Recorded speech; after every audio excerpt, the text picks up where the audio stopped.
If you've been scrolling through endless spec sheets, watching YouTube roundups, and still feel like you're choosing between a piece of art and a piece of tech, this review is here to settle the confusion. Link is in the description if you want to check the product details on Amazon. I've spent the last week setting up a 65-inch Samsung OLED in a living room that doubles as a gaming den and a home theater, and I'm going to walk through exactly what that feels like when you actually press play. First off, let's admit the obvious, a 65-inch OLED from Samsung isn't a low-budget purchase. It's a statement piece, and the risk of spending that kind of money on the wrong screen is real. The biggest hesitation I see in forums is the fear of glare-free claims turning out to be marketing hype, or the worry that OLED's famed deep blacks will be ruined by a sunny window. On the flip side, you also hear people say the opposite, that a high-end TV should just work out of the box, no fuss, and give you cinema quality without you having to be a tech wizard. I wanted to find out whether the S90F lives up to those expectations, or whether you'll end up tweaking settings for hours only to discover a hidden trade-off. Let's put the S90F into the wider picture of 2025's television market.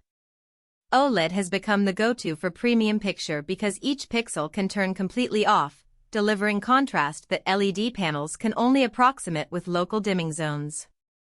Samsung, traditionally a LED champion, finally rolled out an OLED line that tries to combine its AI-driven processing with the panel technology that was once the exclusive domain of its rivals. The key differentiators they push are the Vision AI Upscaling, the 144Hz Motion Xcelerator, and an OLED HDR Plus label that promises a brighter peak than older OLEDs. In practice, those buzzwords matter only if they translate into something you notice while watching your favorite shows or playing the latest titles. I started with a typical movie night. The TV was mounted a few feet from a darkened wall, and I queued up a 4K Blu-ray of Blade Runner 2049. The first thing you notice is the depth of the shadows. The OLED panel truly blacks out, and the HDR Plus boost adds a subtle but real pop to the neon highlights. The Vision AI Upscaler does its job too. Scenes that were originally 1080p look surprisingly close to native 4K, with fine details in the background that I hadn't expected. That's the kind of everyday benefit that matters. You don't have to remember whether a title is 4K or not, the TV just makes it look its best. The Motion Xcelerator at 144Hz kept fast-moving shots from looking smeared, which is something I usually only notice during action sequences or sports. For a movie night, the motion handling is essentially invisible in a good way because the picture stays smooth without any artificial soap opera effect. Switching to gaming, I connected a next-gen console and dropped into Elden Ring. The 144Hz panel, combined with AI Motion Enhancer Pro, gave me a clear edge when dodging enemies. The input lag felt negligible, and the TV's low-latency mode kicked in automatically thanks to the built-in HDMI 2.1 support.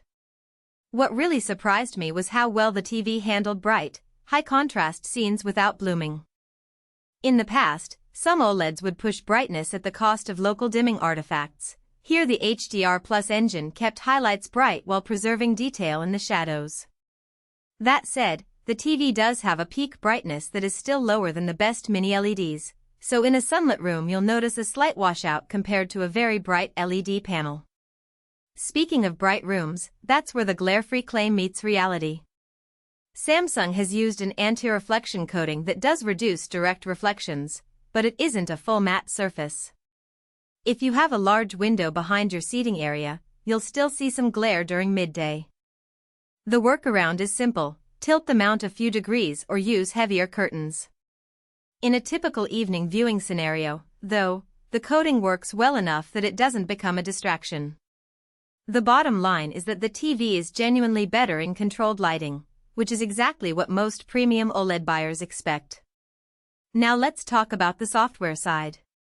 Samsung's Tizen OS has matured into a fairly smooth platform with voice control, built-in Apple AirPlay 2, and a decent selection of streaming apps.